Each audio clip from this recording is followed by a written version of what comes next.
Good afternoon. Thank you for joining us on this episode of Legal Angle with Emmanuel the Law Olawale. I have with me today a special guest, Judge Ted Barrows.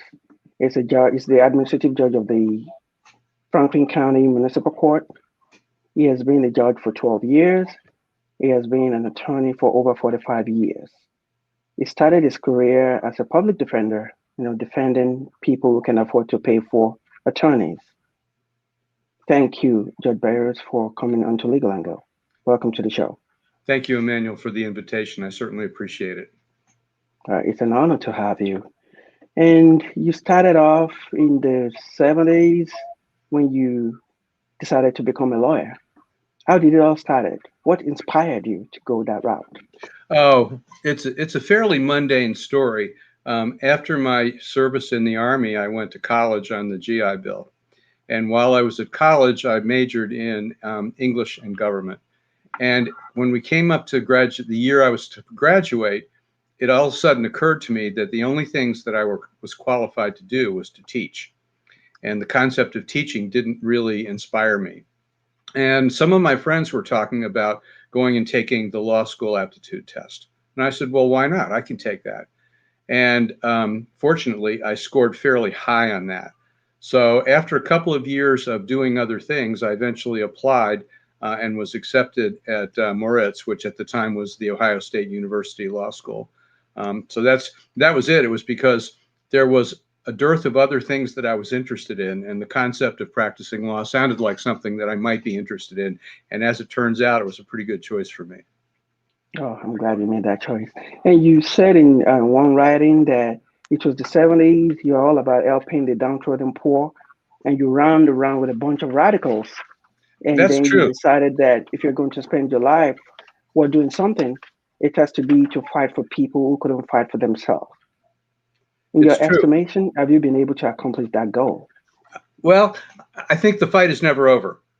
I think that there will always be people in any society, as free and fair as ours is for most people, or as totalitarian is in some other parts of the world, there will always be people who need that assistance. They need somebody reaching down and giving them a hand. They need somebody to speak for them because for various reasons they're unable or unwilling to speak for themselves.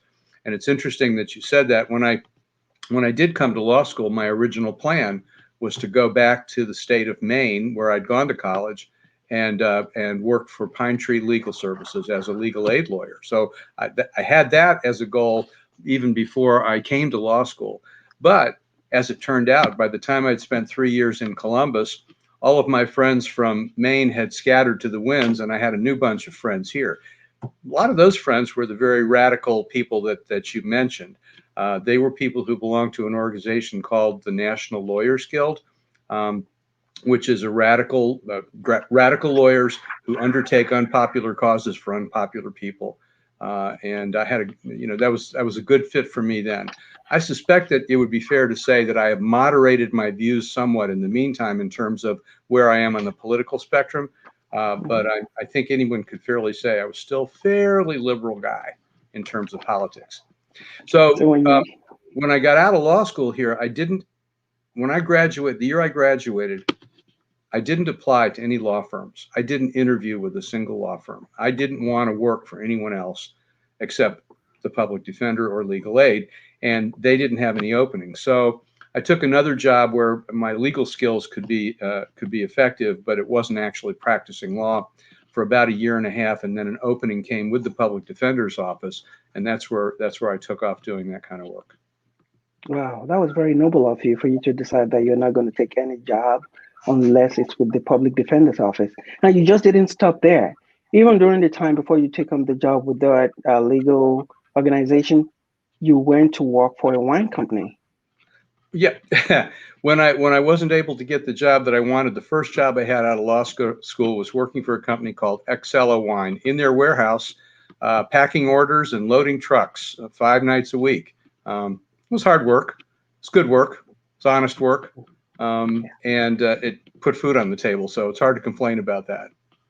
Exactly. Did you feel to be underemployed or overeducated for that role? Because here you are, an attorney, working as a laborer. Well, the first thing is that you should understand, anyone should understand that I don't discount the quality and value of labor.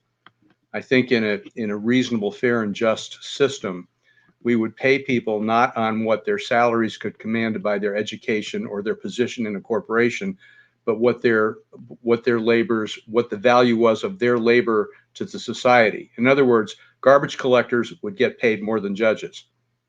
If we didn't have judges, there might be problems of anarchy, but if we didn't have garbage collectors, we would all be in big, big trouble. So I didn't feel underemployed. I did work there. While I was there during that year, I was involved in a labor organizing effort to try to get a union into that shop, which was unsuccessful, but I found uses for my legal skills even there. So it's all about the dignity of labor. Oh yeah, absolutely. And prior to getting to the bench, you worked in private practice for about 2 years. You also worked with the Ohio Attorney General's office. Then you also worked for the prosecutor's office. How were you able to reconcile your previous job as a public defender to working as a prosecutor? Well, I think it would probably be fair to say by the time I'd spent my time in the public defender's office and observed the judges who worked in the municipal court, I developed the opinion that I was probably as smart as any of them, and I worked harder than most of them, and there wasn't any reason why I wouldn't be qualified to do that job. And so at the time, you needed 5 years in law practice to be able to be a judge. And of course, in Ohio, it's an elected position. Well, I didn't know anybody. I mean, I worked on political campaigns, but I didn't know anybody who was high up in politics. I don't have a lot of money. And the thing that I observed was that most people who were successful in running for judge at that time had been or were prosecutors. So when I came out of and the interesting story about getting out of the Attorney General's office was that when Janet Jackson became the city attorney, she broadcast that she wanted to hire a new chief prosecutor. And so I applied and I got interviewed to be the chief prosecutor, in part because I'd been 9 years at the Attorney General's office, and it was time to do something different. And being in public service is really, there's lots of places in public service, but it did occur to me that if I could become a prosecutor, then I might meet those public qualifications to be a judge. I didn't get that job. Steve McIntosh got it, who's now a common pleas court judge and a very good friend of mine and a very fine fellow. But about 2 weeks later, Janet Jackson called me up at home and asked if I would still be interested in working for her as the first assistant. And so I paused for about 3 seconds and I said yes. And so then I got that job and I worked with Mac as his number 2 person for about 7 years until the opportunity came to run for judge. So I positioned myself, I think, in terms of the resume that I could present to people as being qualified. I'd done criminal work, I'd done civil work, I'd done prosecution work, I'd done defense work. I was well-rounded and I had trial experience. I mean, the kind of things that you would want for a trial court judge, I had all of those things in my column. So I really felt comfortable that I was presenting to the public a person who would do a good job for them as a judge. So you have that foundation of knowing something about everything, not just everything about something. I wouldn't say everything, but I did have a broad range of experience that I think would fit this job. And my learning curve, and because I had a number of years working as a lawyer in the municipal court, the learning curve for being a judge was not quite as steep as it might be for somebody who just had been in the private sector their whole life. I mean, I knew where everybody's office was, and I knew how things generally worked in a timing schedule. So I didn't have to have a big orientation to the job. It was rather a comfortable fit. Yeah. When you were working as a prosecutor, did you suffer like a crisis of values, knowing that you're coming from a criminal defendant's background? No, I think it's important to have people of good conscience in the prosecutor's office. I think that the mistake is to have somebody who considers themselves a hard-nosed prosecutor out to prosecute and convict every person, and they're like a person with blinders.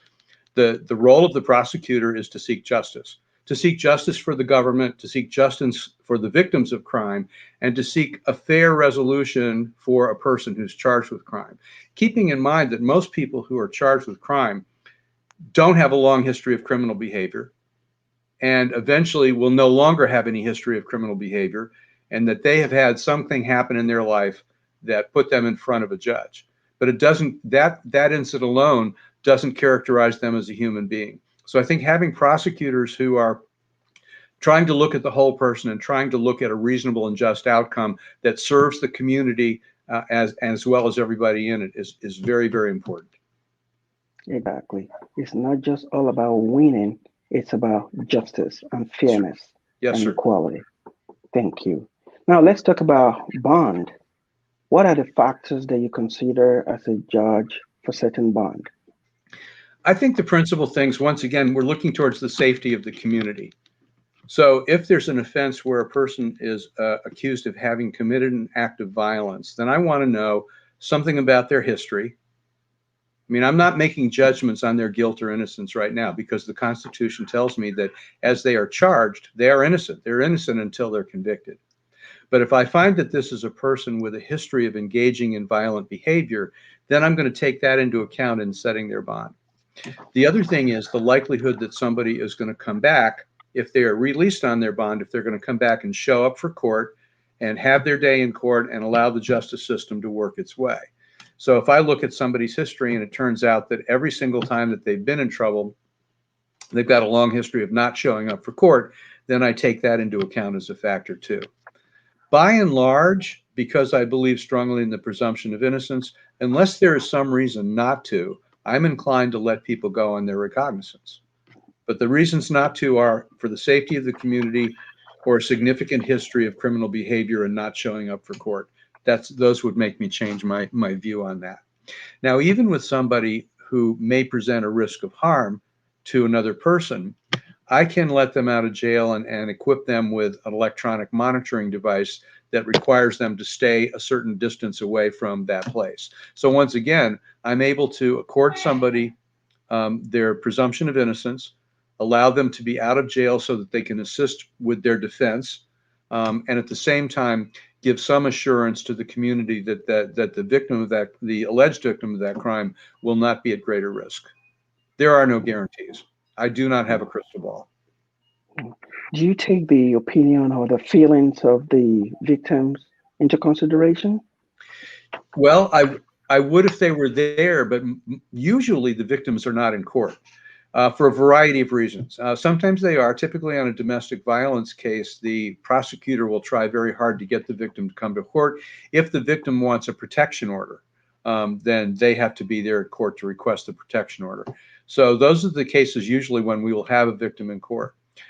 Victims don't usually have much to say about what they want on bail, and nobody asks them, or bond. Then nobody asks them. But I may learn something from watching that victim testify about whether or not she's terrified, or whether or not I may find something else about the chemistry of that relationship that helps me understand and better set that bond.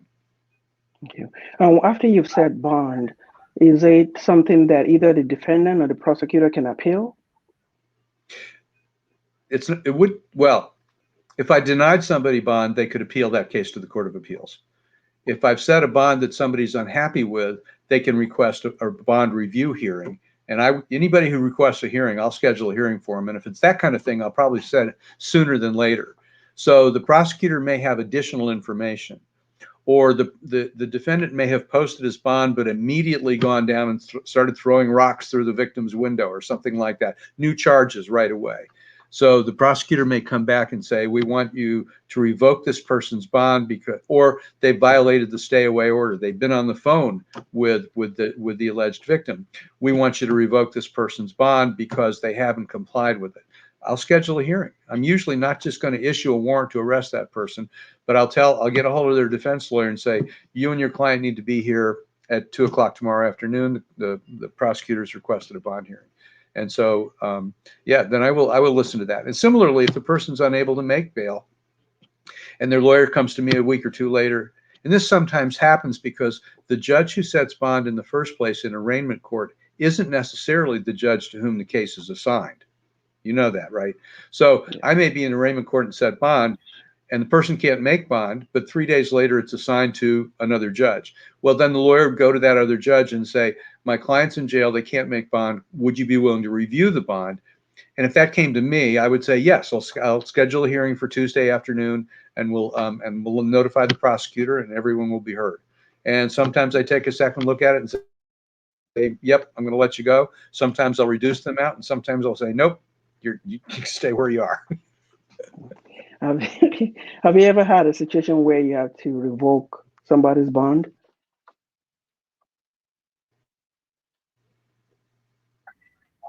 We're having technical difficulties. I missed the first part of your question because you froze. Yes, the question We're good was, now. I can hear you now. have you ever had a situation where you had to revoke a defendant's bond after they posted bond? Most recently, it was a situation where the defendant was charged with domestic violence, and I had authorized recognizance, and he was off for treatment. He'd gone into treatment. Well, apparently, while he was in treatment, he was engaged in texting the victim. Now, there's a stay away order in place. The prosecutor came to me and said, I have evidence that he's been in violation of your stay away order. And this was not his first charge. So I said, okay, we'll have a hearing. And sure enough, after the hearing, I said, you're going to jail. I'm going to set your bond. You're going to be there until this case is heard because you can't comply with the court's orders. So as much as I have a heart for defendants and people who are downtrodden, I also have an obligation to the community to try to assure their safety to the extent that I'm able to do that. Thank you. Are there some certain crimes that could make a defendant ineligible for bond? No.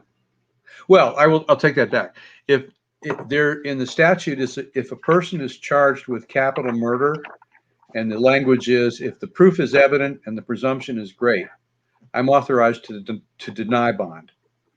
But I'll tell you that short of that, and I generally don't do this, but some of my judges have in the past, and maybe some still do.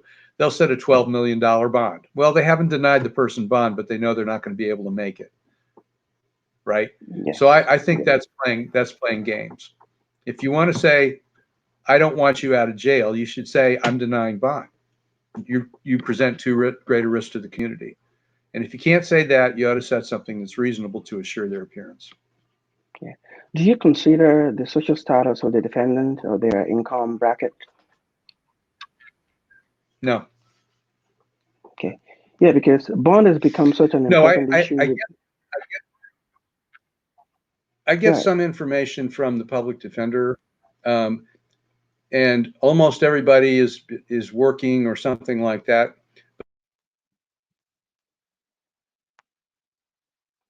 But I interviewed them before court and said, are you working?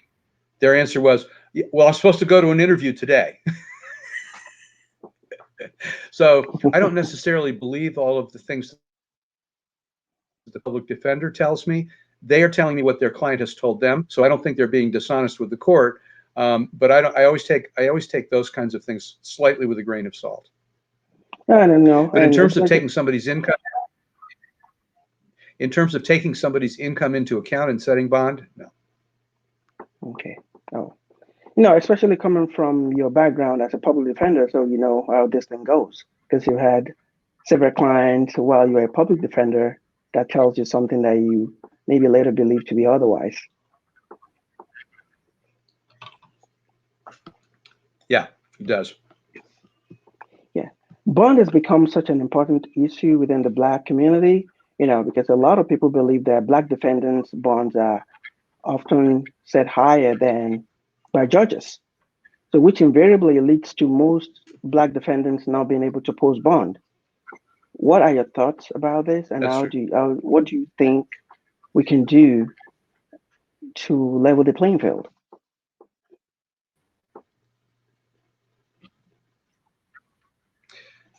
My thoughts on that and I have had some exposure to this, that the statistics are absolutely damning, that lower income people and people of color generally spend a longer time in jail in lieu of bail than white people charged with the same offenses. They more often plead guilty from jail than when they're not in jail and they have a reasonable opportunity to defend their cases. And they're convicted of more serious offenses because of that. In short, being in jail while your case is pending is a negative effect on the potential outcome of the case. That's statistically true.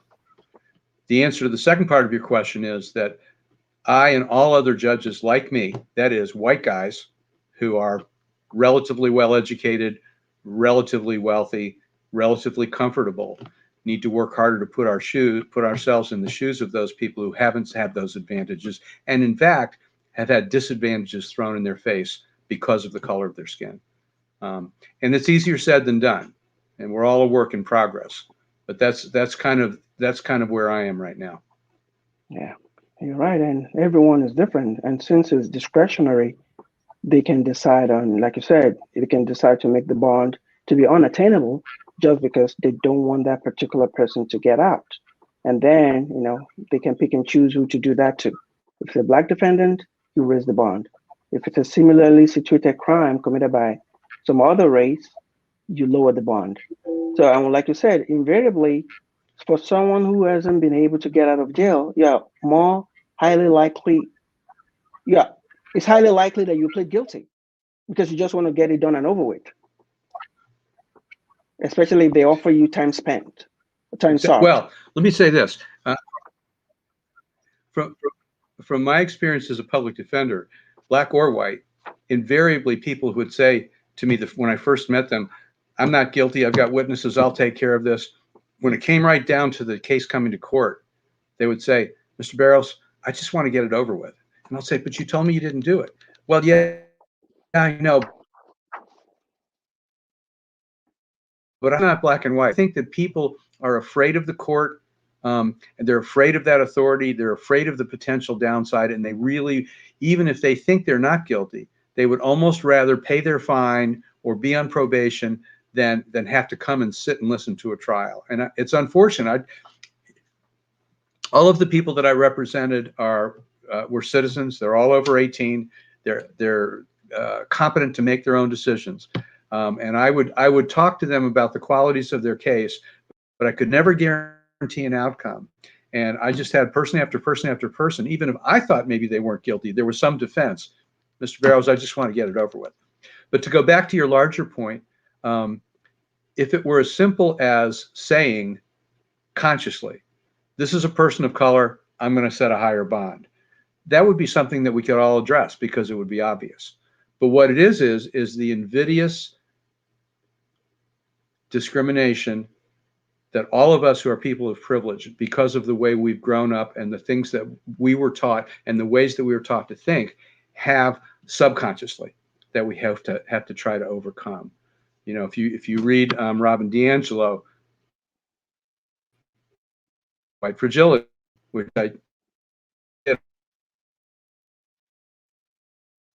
that's a wake-up call. And we're having discussions like that in the court. There's seminars and educational stuff that judges are now taking to help them understand implicit bias, understand its sources, accept the fact that they can't escape it, but they have to try to be conscious of it and try to root it out whenever they can. And that's easier said than done, but that's the job. That's the task for all of us for the next 50 years, probably. Yeah. Now, let's talk about probation. What are the factors you consider before deciding probation instead of a jail term? Well, if a person is convicted, once again, I want to know something about their previous history. And if it's a person let's say I've got a person who's 50 years old and they've been a thief for the last 35 years. They just get caught periodically.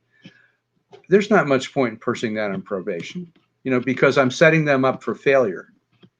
I'd almost rather say, okay, 30 days in jail and we're done because you know better than this. You've been caught over and over again. You know it's wrong. I'm not going to play games with you.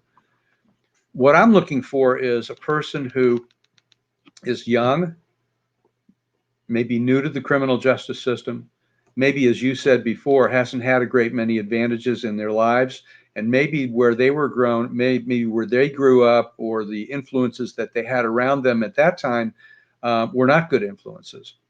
And I want to give this person the opportunity to engage in some counseling, cognitive behavioral therapy. Think about how your actions affect other people. Think about how you would feel if somebody did what you did to your mother or to your sister or something like that. And that's a person that I want on probation, because the probation department can provide access to services that will help them with the specific difficulty. Addiction is another problem. I would like to put a person on who's an addicted person on community control, because I don't expect them to stop their behavior right away, but I want them exposed to ways that they can change their behavior. And when they fall off, or if they screw it up, I can have them back to court, give them a lecture, maybe smack them upside the head, and then say, I think you can do better. I'm going to give you another chance. I want you to succeed, which is what I want. So, I don't think there's a hard and fast rule for when I use probation. Typically, if it's malum prohibitum, in other words, the government made this against I'm doing fines and court costs. License law violations, somebody doesn't have a license, somebody doesn't have insurance, those kind of things, I'm doing fines and court costs. Those are not wicked people. They're people who, for one reason or another, a lot of times economic, cannot comply with the law. If somebody steals, they should know that's wrong. Okay, so that's malum in se, right? You've done this stuff, and so have I. So they should know better than that. Assaulting other people is a bad thing. This society can't exist if we go around using our fists on people. So I differentiate between things that the government has made illegal and things that we all ought to know better. And the things that we all ought to know better on is things that I want folks to have to be exposed to ways that they can improve the way they live, so that they will be more comfortable, the community will be safer, and perhaps they can live a better life than they otherwise would. That's why I use work release. Even when I feel like I have to send somebody to jail, if they're working, I don't want them to lose their job. I don't want their kids to be hungry. I don't want their rent to go unpaid. I want them to pay the price that they have to pay, but I'm willing to have them do that by living at the Alvis house and getting their paychecks. So that's it's about making people better. It's about improving the community. Tempering justice with mercy. What happens in a situation where a defendant is unable to follow the probation recommendation? Well, most of the people, it depends on a couple of things.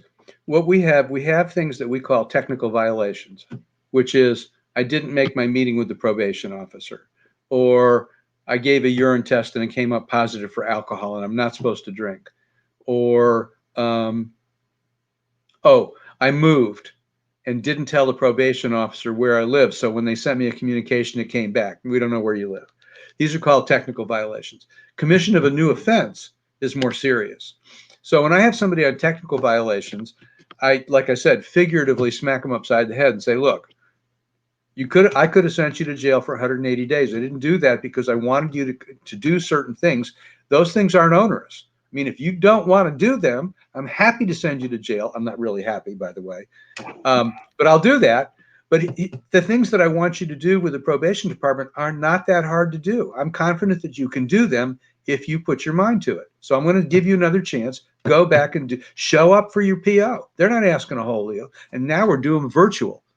All you got to do is punch it in on your phone at the right time, and you can talk to that person on their phone. If it's a commission of a new offense, then I'm taking a longer look at that.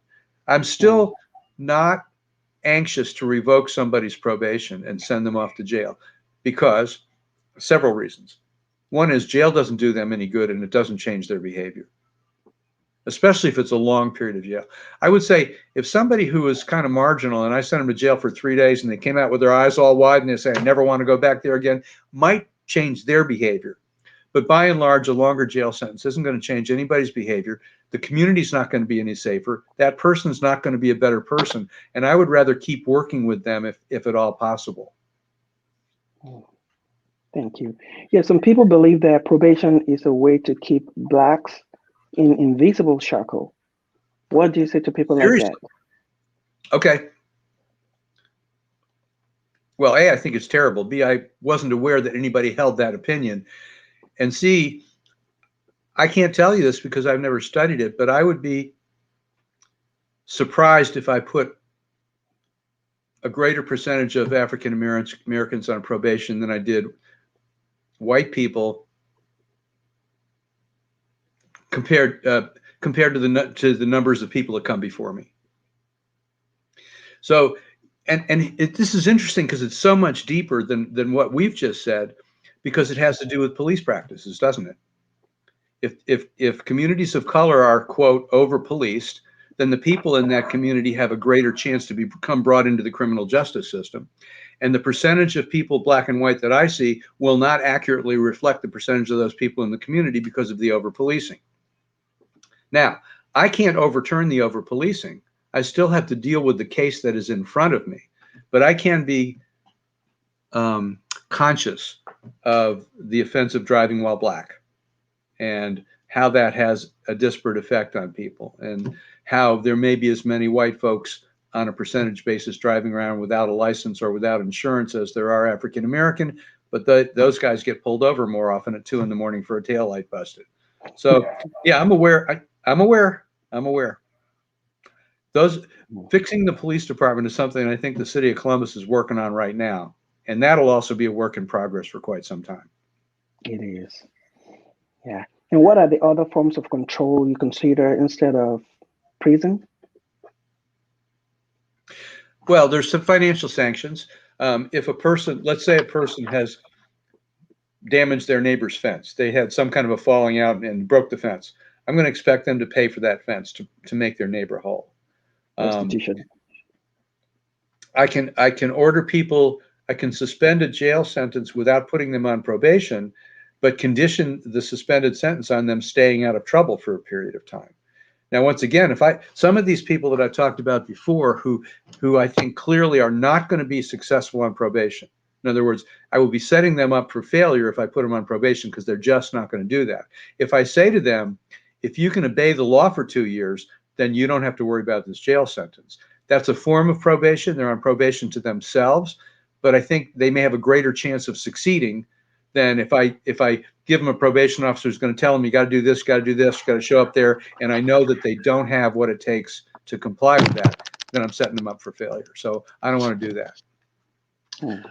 What other sanctions can I impose? Community service. And a lot of times, especially in these days when many people are out of work, I'll assess a fine and court costs, and I'll give time to pay. But if they're not able to pay, I'll say, look, if you want to work this $200, $100 fine plus court costs, if you want to work this off at community service, I'll credit you $10 an hour.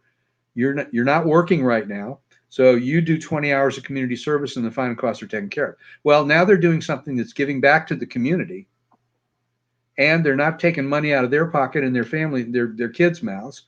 And I don't know if those situations ever lead to employment, but having to show up at a certain time and do labor is what working is about. And I got to tell you, there's some of these folks that I see who have never been taught the concept of, if you have a job, you have to show up at a certain time. You have to follow the directions of the person who's your supervisor. Even if you're unhappy about that, stick it out, because that's what working for a living is. And a lot of people I see, nobody's ever instructed in that and given them that experience. So they show up an hour late, 3 days in a row, and they get fired. And I don't think it's that they don't want to work. It's because that nobody's explained to them that time is money, and you know what I'm saying. I mean, They don't have that discipline. It's that kind of discipline that they've never been instructed in, that would help them live better lives. Yeah, they never had to hold a job. They've never had to, be disciplined. Right. Yeah. You said in a prior interview that it is the court's job to protect society from really wicked people, but we don't have many folks that are really wicked. They're mostly folks who do the best they can, get up one day and trip over their shoelaces and have to come to court. So if I can figure out ways to encourage them to change their habits or patterns to make the right choice instead of the wrong choice, when they're presented and they're successful with that, that's a success. Whoever said that was a very wise quote, wasn't it? You said that. Thank you. Hmm. I believe that. Yeah. So the And way you measure your success is how much you're able to help people that come before you. well, I can't measure that because if the person never gets in trouble again, I won't know that. And if they do get in trouble again, and they're not on probation, I won't necessarily know that because it may go to one of the other 14 judges in the community. So I can't really measure that. But I would say if somebody did follow up, I would be interested in you should interview an academic from the university in the criminal justice systems programs and ask somebody to do a survey, judge by judge. How many cases did you manage where the person did not come back to court did not have any subsequent offenses in the next period of time, 1 year, 3 years, 5 years, whatever the recidivism measure is, and say, well, whatever this judge is doing is working. Whatever this judge is doing, that's not so much. And then all of us might be able to be educated to change what we're doing to meet the things that seem to be successful in the community. Hmm. Thank you. And last year, some people were criticizing you and other judges on the court that you're letting criminals out who have committed felonies, on their own recognizance. Do you remember that story? Yes, Yeah. yes, I do remember that story. And And you it said turns something fascinating. out, You said we are trying to lower jail numbers with bail practices in municipal court, yep, as well as sentencing practices. this has been an How do ongoing you effort. come about this philosophy? Well, lowering jail numbers is something we've been working on for 10 years. I mean, I think in my second term, and by the way, you said 12 years. I've been at it for 17 years now. But I think sometime in my second term, I was involved in some discussions with the judges and the sheriff and the prosecutors and so forth. And at the time, they were contemplating building a new jail. But the jail facilities that we have, both the downtown jail and the Jackson Pike, were full to capacity and beyond. And they were looking at the possibility of the United States government filing a lawsuit against them for the conditions. And so one of the things they did was they encouraged all of the judges to do what they can to err on the side of not sending people to jail if they're convicted, and of trying hard to make sure that people who were in jail in lieu of bail were people that were a threat to the community. And so I think, and that was, like I said, that was a number of years ago. So I think all the judges took an honest look at that because it was the right thing to do for the county, and people shouldn't live in overcrowded positions, even if we consider them to be criminals, either pre or post conviction, doesn't mean that we can mistreat them with the circumstances of their housing. So we all started working on that. But then about 5 or 6 years ago, there began a movement across the country to re-examine bail practices. I think New Jersey was the first state that eliminated cash bail, and I haven't researched to see exactly what that means. I think it means that you either get out of jail or there's no bail. I think that's what that means because it doesn't make sense any other way. And so there was this wave sweeping across the country about re-examining bail practices, and I think that I've re-examined my bail practices, and I think most of the judges have been exposed to that enough now that they are thinking in different ways.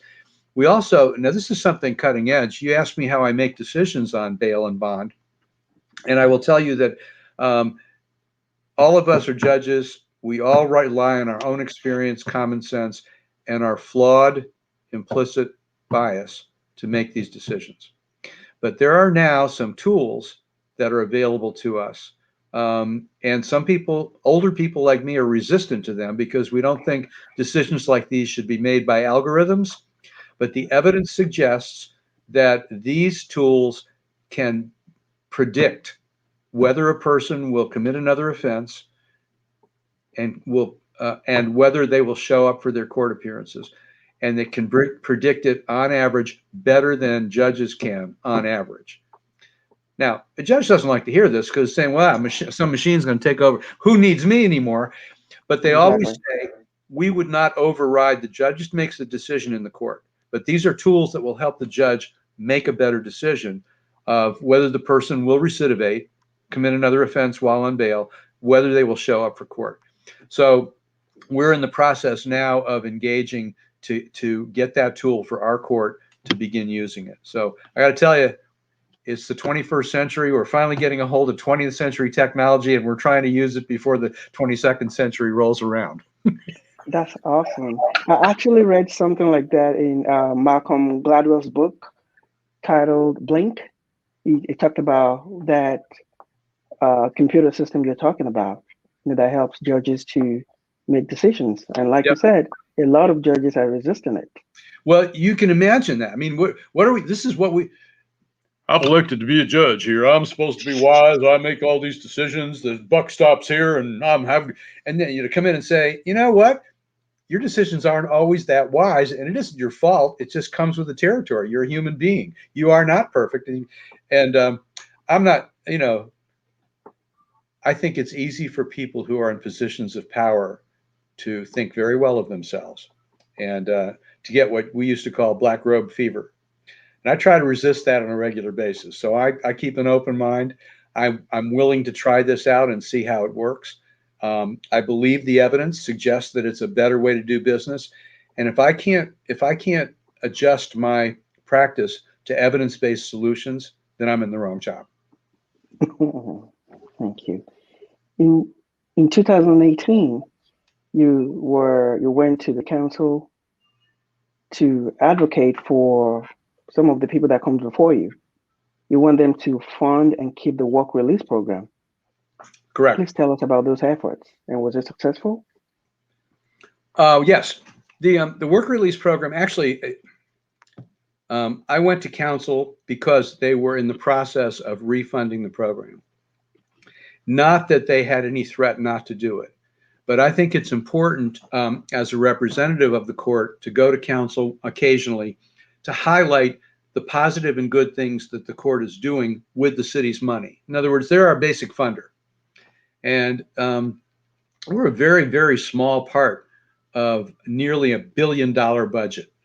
But we have to fight for our funding every year. So when it becomes appropriate, I like to go down there, and they always give me a chance to talk and spend a few minutes talking about how the money they're spending on court programs are having a positive impact on the community. So the city, we now I don't have to go back and beg for that money anymore. They've now let us build it into our budget. But before that, it was every 15 or 18 or 20 months, when the money that they had approved on a separate piece of legislation ran out, we'd have to go back and ask for more. And that was what that was. I didn't have any, I knew that they were going to fund it because they really do like the program and they understand how important it is. But thank you for asking that question. I wasn't quite the hero of the day as I may have looked like. Yeah, okay. You are. You're just one that wears a robe. Can you tell our audience what the work release program is all about? Yes, if a person is convicted of a misdemeanor offense and they're going to be sentenced to a jail term, we can authorize them to spend their evenings in a secure facility that's run by Alvis and be released during the day or during their work hours to go to their normal job. So they won't miss a paycheck. So they won't be thrown out of their apartment or their house for not paying their rent. So their families will still be able to have food. And it's salutary because they're paying their debt to society at the same time. They are not then becoming a drug on society for being another unemployed person who can't pay their bills. So it's just like a win-win for everybody. While they're working, they're paying their income tax to the city. They're paying for their room and board at Alvis. We take 25% of their gross. So their paycheck is smaller, but they're keeping their job. So what we take from them doesn't cover the cost of the program, and that's why we come back to the city periodically, or came back to the city periodically asking for more money to do it. It's interesting too, because that's another factor that lowers the people that are in jail. And you do the math. I think what the sheriff charges the city per day for somebody who's in jail is $92. And if they get arrested before midnight, it's $92 for that hour and $92 for the next day. If they go to Alva's house, Alva's charges us, I think they're up to $74 a day. So right away, even if it wasn't for the fact that they're paying for part of their room and board, it would be a savings to the city for every single jail day. Okay. Then they're paying on top of that. So it's the money that the city invests in that saves them money in the jail term and goes a longer way because of the fact that we have them pay their subsistence. So it's a real positive program. And what has been the impact on the people that have done the walk release program? Well, I'm not in a position to say. You would have to interview one of those folks, but I would say the fact that they were able to keep their job was a positive impact. And I'll tell you, I would say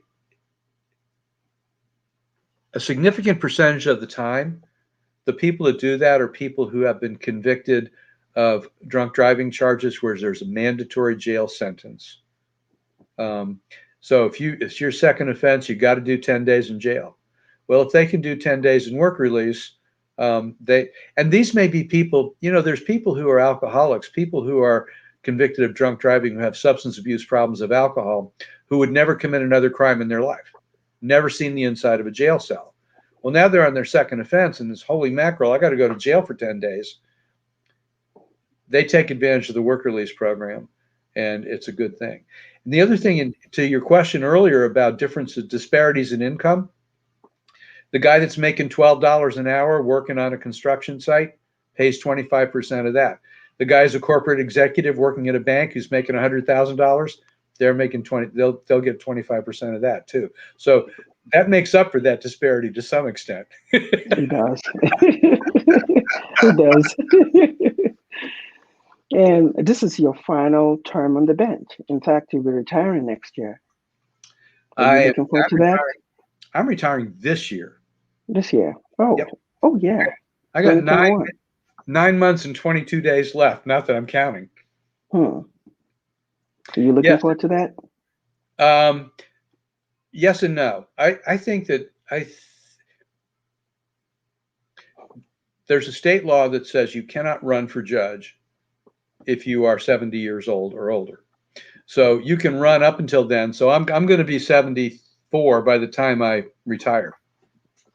And so, who's the worst person in the world to judge how good a job I'm doing? Me, right? Because I think everything I do is the right thing. And I think that when people get to a certain age, and I will be honest with you and say that I don't feel like I'm mentally as sharp as I was 10 years ago. I know what I'm doing. I can do this job. But in terms of how quickly I react and respond and my recall of case law and my recall of factual stuff, it's not as sharp as it was 10 years ago.